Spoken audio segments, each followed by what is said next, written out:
അവരെന്തിനാ മത്സരിക്കുന്നത്? അവർ ചിഹ്നം നഷ്ടപ്പെടാതിരിക്കാൻ വേണ്ടിയിട്ടാണ് മത്സരിക്കുന്നത്. ബാലം പറഞ്ഞല്ലോ, അരിവാചിറ്റിക നക്ഷത്രം പോയി മരപ്പട്ടി ചിഹ്നത്തിൽ മത്സരിക്കേണ്ടി വരും പിണറായി വിജയൻ അടുത്ത പ്രാവശ്യം. നോക്കിക്കോ, അതാണ് ഇതിന്റെയൊക്കെയുള്ള മറുപടി. ഞാൻ ചോദിച്ചല്ല മുഖ്യമന്ത്രിയോട്, ഞാൻ ചോദിച്ചല്ല നിയമസഭയിൽ, ഞാൻ ചിരിക്കണോ അല്ല കരയണോ എന്ന് വെച്ചാൽ ആരോപണം കേട്ടിട്ട്. അപ്പൊ മുഖ്യമന്ത്രിയെ പോലത്തെ ഒരാൾ അനുമതി കൊടുത്തിട്ടല്ലേ ഇതുപോലുള്ള തറ ആരോപണമായിട്ട് വരുന്നത്? പ്രതിപക്ഷ നേതാവിന്റെ പ്രചാരണ പ്രയാണം തുടരുകയാണ്. ഇന്ന് അദ്ദേഹം ആലപ്പുഴ ലോക്സഭാ മണ്ഡലത്തിലെ വിവിധ പൊതുയോഗങ്ങളിലാണുള്ളത്. അദ്ദേഹത്തോട് ചോദിക്കാം, 20 ലോക്സഭാ മണ്ഡലങ്ങളുടെയും ട്രെൻഡ് കൃത്യമായി മനസ്സിലാക്കിയാണ് അദ്ദേഹത്തിന്റെ തെരഞ്ഞെടുപ്പ് പ്രയാണം. 20 ലോക്സഭാ മണ്ഡലങ്ങളിൽ വഴുതിപ്പോയ ആലപ്പുഴയിലാണ് ഇപ്പോൾ ഉള്ളത്. ഇതുകൂടി പിടിച്ച് 2020 ആക്കും എന്ന് തന്നെയാണോ? തീർച്ചയായിട്ടും. കഴിഞ്ഞ പ്രാവശ്യം നഷ്ടപ്പെട്ടതാണ് ആലപ്പുഴ പാർലമെന്റ് മണ്ഡലം. ഇവിടെ വലിയ ഭൂരിപക്ഷത്തിന് KC വേണുഗോപാൽ വിജയിക്കും. അതുപോലെ 20 സീറ്റും കിട്ടി ചരിത്രം എഴുതാൻ ഈ തെരഞ്ഞെടുപ്പിൽ പറ്റുമെന്നുള്ള ആത്മവിശ്വാസം ഞങ്ങൾക്ക് എല്ലാവർക്കും ഉണ്ട്. പലപ്പോഴും ഇടതുമുന്നണിയുടെ പ്രചാരണം, പ്രത്യേകിച്ച് മുഖ്യമന്ത്രി അടക്കമുള്ളവരുടെ വാർത്താ സമ്മേളനങ്ങൾക്ക് ശ്രദ്ധിക്കുമ്പോൾ മനസ്സിലാകുന്നത് KC വേണുഗോപാൽ ഒരു ടാർഗറ്റ് ആകുന്നു. KCയുടെ പേര് പറഞ്ഞിട്ട് തോൽപ്പിക്കും എന്നൊക്കെ പറയുന്നുണ്ട്. എന്താണ് KC വേണുഗോപാലിനെ ഇങ്ങനെ ടാർഗറ്റ് ചെയ്യുന്നത്? അദ്ദേഹം ദേശീയ തലത്തിൽ പ്രവർത്തിക്കുന്ന നേതാവാണ്. രാഹുൽ ഗാന്ധിയാണല്ലോ ഇവർക്കെല്ലാം അനിഷ്ടം. രാഹുൽ ഗാന്ധിയുടെ വലങ്കൈയായി അദ്ദേഹത്തിന്റെ പിന്നിൽ നിന്ന് പൂർണ്ണമായി മുഴുവൻ സമയം പ്രവർത്തിക്കുന്ന ഒരു നേതാവാണ്. അപ്പോൾ രാഹുൽ ഗാന്ധിയോടുള്ള വിദ്വേഷമാണ് KC വേണുഗോപാലിനോടുള്ള വിദ്വേഷമായി മാറുന്നത്. അതിലൊന്നും അത്ഭുതമില്ല. ഇവർ കോൺഗ്രസിനെയാണല്ലോ എതിർക്കുന്നത്. കഴിഞ്ഞ 35 ദിവസമായിട്ട് മുഖ്യമന്ത്രി നടത്തുന്ന സ്ഥിരം ടെക്സ്റ്റ്, ഒറ്റ ടെക്സ്റ്റാണ് അദ്ദേഹം എല്ലാ ദിവസവും പ്രസംഗിക്കുന്നത്. അതിലേറ്റവും കൂടുതൽ അദ്ദേഹം ചീത്ത വിളിക്കുന്നത് രാഹുൽ ഗാന്ധിയാണ്. അതെന്തിനാ? മോഡിക്കെതിരായിട്ട് ഇന്ത്യയിലെ ഏറ്റവും വലിയ പോരാട്ടം നടത്തുന്ന നേതാവെന്നുള്ള നിലയിലല്ലേ അദ്ദേഹത്തെ ഇത്രമാത്രം ദ്വേഷിക്കുന്നത്. അദ്ദേഹത്തിന് 55 മണിക്കൂർ ഇവർ ചോദ്യം ചെയ്തു ED. അദ്ദേഹത്തിന്റെ പാർലമെന്റ് അംഗത്വം റദ്ദാക്കി, വീട്ടിൽ നിന്ന് ഇറക്കി വിട്ടു. അവര് ഭാരതത്തെ ഭിന്നിപ്പിക്കാൻ ശ്രമിക്കുമ്പോൾ ഭാരതത്തെ ഒന്നിപ്പിക്കാൻ ആയിരക്കണക്കിന് കിലോമീറ്റർ കാൽനടയായി ജനങ്ങളുടെ ഹൃദയത്തിലേക്ക് പോകുന്ന നേതാവാണ്. അപ്പോൾ പിണറായി വിജയൻ രാഹുൽ ഗാന്ധിക്കെതിരെ സംസാരിക്കുന്നത് നരേന്ദ്രമോദിയെ സന്തോഷിപ്പിക്കാൻ വേണ്ടിയിട്ടാണ്, BJPയെ സന്തോഷിപ്പിക്കാൻ വേണ്ടിയിട്ടാണ്. ഭയമാണ് പിണറായി വിജയനെ ഭരിക്കുന്നത്. മാത്രമല്ല, കോൺഗ്രസ് ഇല്ലാതായാലും കേരളത്തിൽ BJPക്ക് ഒരു ഇടമുണ്ടാക്കി കൊടുക്കണം എന്നുള്ള കരാറെടുത്തിരിക്കുകയാണ് മുഖ്യമന്ത്രി. ഇപ്പൊ രാഹുൽ ഗാന്ധിയുടെ സംസാര ശൈലിയും ചെറുതായി മാറുന്നതായി കാണുന്നു. പലപ്പോഴും കേരളത്തിൽ വരുമ്പോൾ അദ്ദേഹം ഇടതുപക്ഷത്തെ ആക്രമിക്കാനോ അല്ലെങ്കിൽ അതിനെ വിമർശിക്കാനോ ഒന്നും ശ്രമിക്കുക. അദ്ദേഹം പരമാവധി ദേശീയ രാഷ്ട്രീയത്തെയും സംഘപരിവാറിനെയും ഫാഷിസത്തെയും കുറിച്ച് സംസാരിച്ചിരുന്ന അദ്ദേഹവും ഇപ്പോൾ ഇടതുപക്ഷത്തെയും മുഖ്യമന്ത്രിയെയും കുറിച്ച് സംസാരിച്ചു തുടങ്ങി. ഇത് കേരളത്തിലെ കോൺഗ്രസ് അദ്ദേഹത്തോട് ആവശ്യപ്പെട്ടിട്ട് ചെയ്തതാണ് എന്നാണോ? ഇപ്പൊ ഭാരത് ജോഡോ യാത്ര നടത്തിയ സമയത്ത് അദ്ദേഹം ഞങ്ങളോടെല്ലാം പറഞ്ഞിരുന്നു, ഇന്ത്യയിലെ എല്ലാ സംസ്ഥാനം പ്രാദേശിക രാഷ്ട്രീയമല്ല ഇതിനകത്ത് ചർച്ച ചെയ്യുന്നത്. ഇത് രാജ്യം ഇന്ത്യ എന്നുള്ള ആശയം തകരുമ്പോൾ അതിനെതിരായിട്ടുള്ള വലിയ പോരാട്ടമാണ്.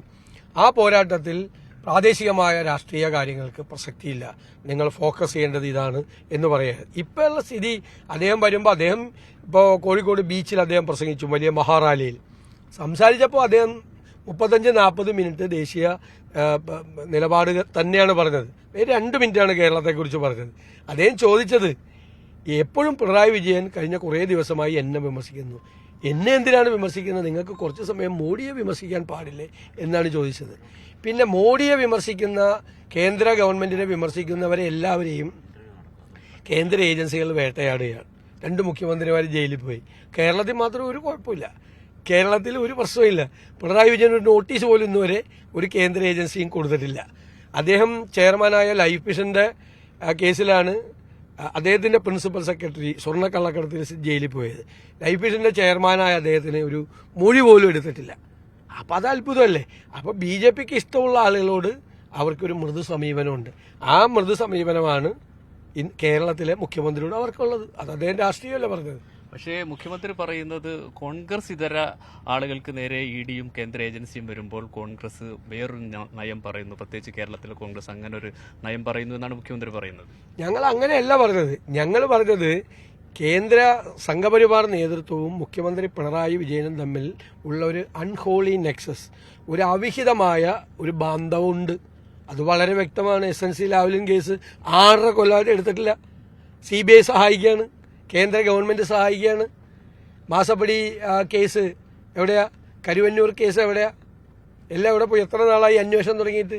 ഒരു അന്വേഷണം നടക്കില്ല. അപ്പം അവർക്കറിയാം, കാരണം കേരളത്തിലെ LDF നേതൃത്വം അവര് ഈ കേസുകളിലെല്ലാം പ്രതിയായാൽ കേരളത്തിൽ BJP അല്ല 2ാം സ്ഥാനത്ത്, UDF ആണ്, കോൺഗ്രസ് നയിക്കുന്ന UDF ആണ് 2ാം സ്ഥാനത്ത്. അപ്പം അതിന്റെ ഗുണഭോക്താവ് കോൺഗ്രസ് ആവും, UDF ആകും എന്ന് ഭയന്നിട്ടാണ് BJP അവരുമായി ധാരണയിലെത്തിയിരിക്കുന്നത്?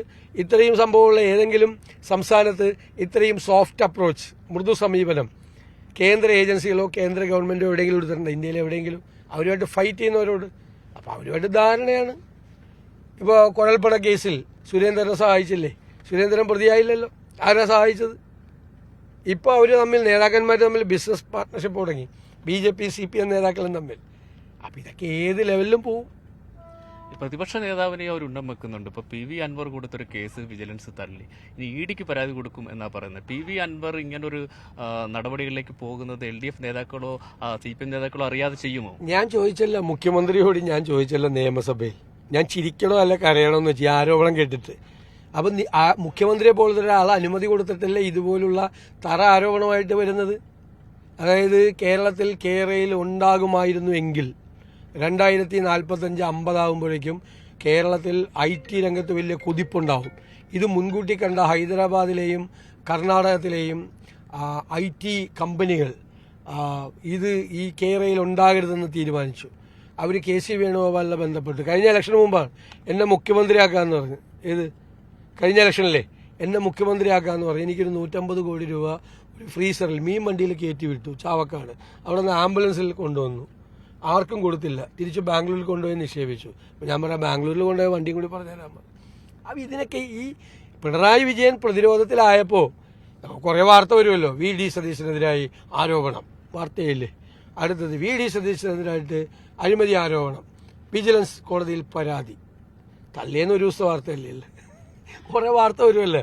ഇനി ഈടിക്കുക ആർക്കെങ്കിലും കൊണ്ടു കൊടുക്കുക, നമുക്കത് ഇങ്ങോട്ട് വരട്ടെ. അതായത് ഇതിന്റെ പിന്നിൽ CPM തന്നെയാണ്. പിന്നല്ലാതെ ഇപ്പം ഞങ്ങളല്ലേ MLA-മാരായിരുന്നല്ലേ? ഞങ്ങളൊക്കെ നിയമസഭയിൽ ആരോപണം എഴുതി കൊടുത്ത് ആരോപണം ഉന്നയിക്കുമ്പോൾ ഞങ്ങളുടെ സഭാ നേതാവ്, ഞങ്ങളുടെ പാർട്ടി ലീഡറിന്റെ അനുമതിയില്ലാതെ ഞങ്ങൾ ഉന്നയിക്കുമോ? പാർട്ടി ലീഡർ അനുമതി തന്നിട്ടല്ലേ ഉന്നയിക്കാൻ പറ്റുള്ളൂ. പിണറായി വിജയൻ അനുമതി കൊടുത്തിട്ടല്ലേ ഇതുപോലത്തെ മൂന്നാംകിട ആരോപണം ഉന്നയിച്ചത്? അവർ തന്നെ അപഹാസ്യരായി. മന്ത്രിമാരുൾപ്പെടെയുള്ള ആളുകൾ എല്ലാവരും MLA-മാരെല്ലാം ഇരുന്ന് ചിരിക്കുകയായിരുന്നു ഈ ആരോപണം പറഞ്ഞു കേട്ടിട്ട്.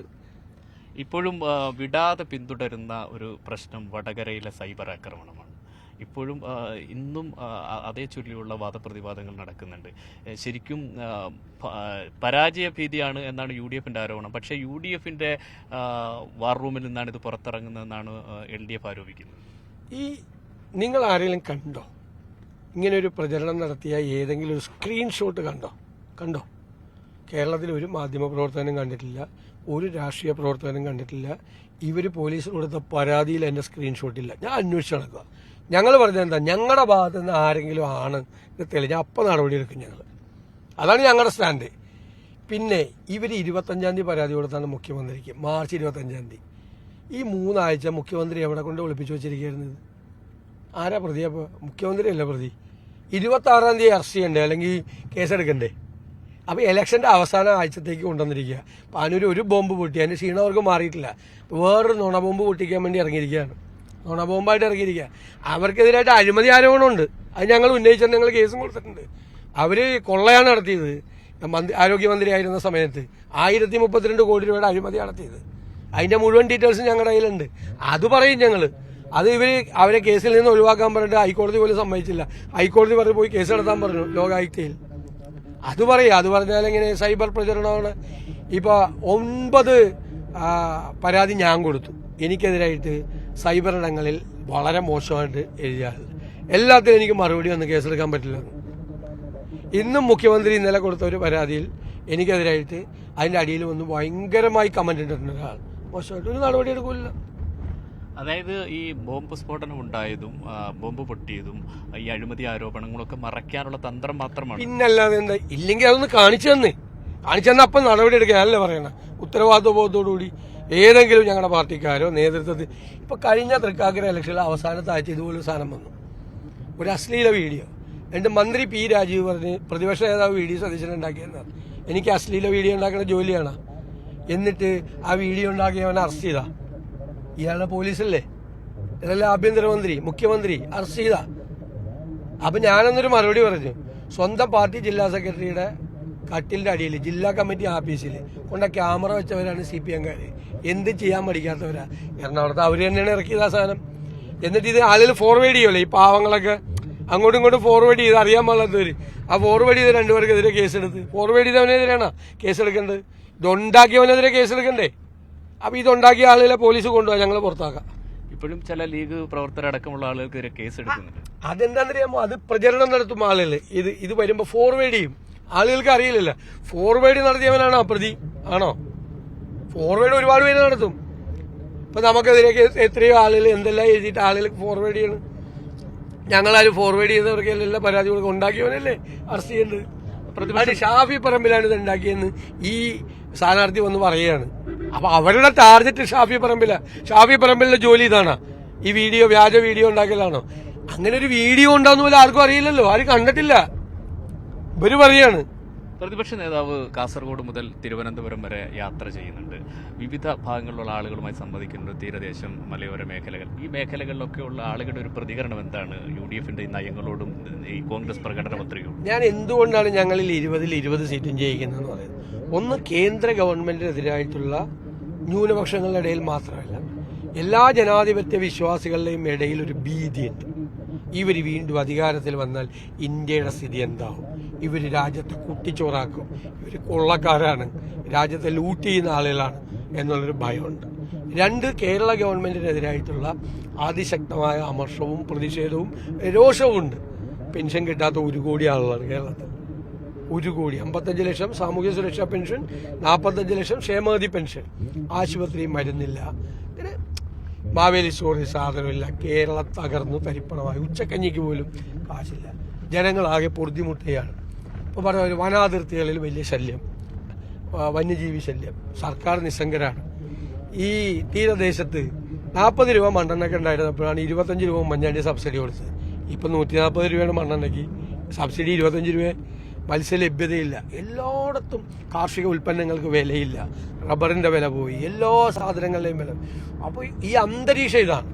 അപ്പോൾ 2 ഗവൺമെന്റുകളോടുള്ള അതിശക്തമായ പ്രതിഷേധം ഒട്ടാവും. എന്നാൽ ഞങ്ങൾ ഉദ്ദേശിക്കുന്നത് അത് മാത്രമല്ല. ഞങ്ങൾക്ക് ഓൾട്ടർനേറ്റീവ് ഉണ്ട് ഇതിനെല്ലാത്തിനും. കേന്ദ്രത്തിലുമുണ്ട്, കേരളത്തിലുമുണ്ട്. കേന്ദ്രത്തിൽ ഞങ്ങളുടെ മാനിഫെസ്റ്റോ എന്ന് പറയുന്നത് അതാണ്. പാവപ്പെട്ടവന്റെ കൂടെ നിൽക്കും, സാധാരണക്കാരന്റെ കൂടെ നിൽക്കും. ദേശീയ ഗ്രാമീണ തൊഴിലുറപ്പ് പദ്ധതിയും ദേശീയ ഗ്രാമീണ ആരോഗ്യ ദൗത്യവും വിദ്യാഭ്യാസ അവകാശ നിയമവും നടപ്പാക്കിയ പാർട്ടിയാണ് പറയുന്നത്. ഞങ്ങളത് ചെയ്യും. ഞങ്ങൾ കർഷകരെ സഹായിക്കും, ഞങ്ങൾ സ്ത്രീകളെ സഹായിക്കും, ഞങ്ങൾ ചെറുപ്പക്കാരെ സഹായിക്കും. ഞങ്ങൾ പറയാണ്, ഞങ്ങളുടെ വാക്കാണ്, ഞങ്ങളുടെ ഗ്യാരണ്ടിയാണത്. ഞങ്ങളുടെ വാക്കാ, കോൺഗ്രസ് നൽകുന്ന വാക്കാ. അതിനൊരു പോസിറ്റീവായിട്ടുള്ള ഇതുണ്ട്. അപ്പം ഈ 2 ഗവൺമെന്റുകളുടെയും നെഗറ്റീവ് മാത്രമല്ല, ഞങ്ങൾ മുന്നോട്ട് വയ്ക്കുന്ന ഒരു പോസിറ്റീവായൊരു ഓൾട്ടർനേറ്റീവ് കൂടി. ഈ വിടാതെ പിന്തുടർന്നൊരു കാര്യമാണ് വയനാട്ടിലെ കൂട്ടി. INLന്റെ പച്ചക്കൂടി വെച്ച് തിരിച്ചു മറുപടി കൊടുത്തു എന്നാണ് ഇപ്പോൾ ഇടതുമുന്നണി പറയുന്നത്. ഇവർക്കൊന്നും വേറെ പണിയില്ല. ഓരോ രാഷ്ട്രീയ പാർട്ടികൾ എങ്ങനെ, ഞാനെന്നാൽ അടുത്ത പാർട്ടി കോൺഗ്രസ് നടക്കുമ്പോൾ എങ്ങനെയാണ് അതൊക്കെ ആർച്ച് വെക്കേണ്ടത്, എന്തായിരിക്കണം ബോർഡ്, എവിടെയൊക്കെ കൊടി വെക്കണമെന്ന് ഞാൻ പറഞ്ഞു തരട്ടെ. അല്ല, KPCC ഞങ്ങൾ തീരുമാനിച്ച് ഒരു ഇതുവരെ ഓരോ രാഷ്ട്രീയ പാർട്ടികളും അവരുടെ പ്രചരണം നടത്തുന്നത് ഓരോ രീതിയിൽ. കേരളത്തിൽ നിന്ന് ഞങ്ങൾ ലീഗിന്റെ കൊടി എങ്ങനെ വെച്ചിട്ടില്ല. ഞാൻ ഇന്നലെയൊക്കെ പോയ എത്രയോ സ്ഥലങ്ങളിലാണ് ഇന്നലെ രാഹുൽ ഗാന്ധി പങ്കെടുത്ത പരിപാടിയുടെ മുമ്പിൽ ലീഗിന്റെ കൊടിയും കോൺഗ്രസിന്റെ കൊടിയും ഇങ്ങനെ വെച്ചിരിക്കുക. രാഹുൽ ഗാന്ധി പങ്കെടുത്ത പരിപാടിയിൽ ഇന്നലെ എല്ലാ കോണിലും എല്ലാ തൂണിലും പാലക്കാടും കണ്ണൂരും വെച്ചിരിക്കുക. KPC പ്രസിഡന്റ് മത്സരിക്കുന്നിടത്തും വെച്ചിരിക്കുക. പിന്നെ ഇവർ കൊടിയിലെന്ന്. ഞങ്ങൾ രാഹുൽ ഗാന്ധി വന്നപ്പോൾ അദ്ദേഹം അധികം ദിവസം പ്രചരണത്തിനില്ല. മാത്രമല്ല, അദ്ദേഹം ആദ്യമായിട്ട് അവിടെ ലാൻഡ് ചെയ്യുന്നത് ദേശീയ വാർത്തയെ ആകർഷിക്കുന്ന. അപ്പൊ ഞങ്ങൾ ആയിരക്കണക്കിന് പ്ലക്കാർഡ് രാഹുൽ ഗാന്ധിനെ ഉണ്ടാക്കി. അതൊരു വലിയൊരു ഫോട്ടോ കൂടിയാണ്. ഏത് ആയിരക്കണക്കിന് രാഹുൽ ഗാന്ധി നിൽക്കുന്ന ഒരു പടം.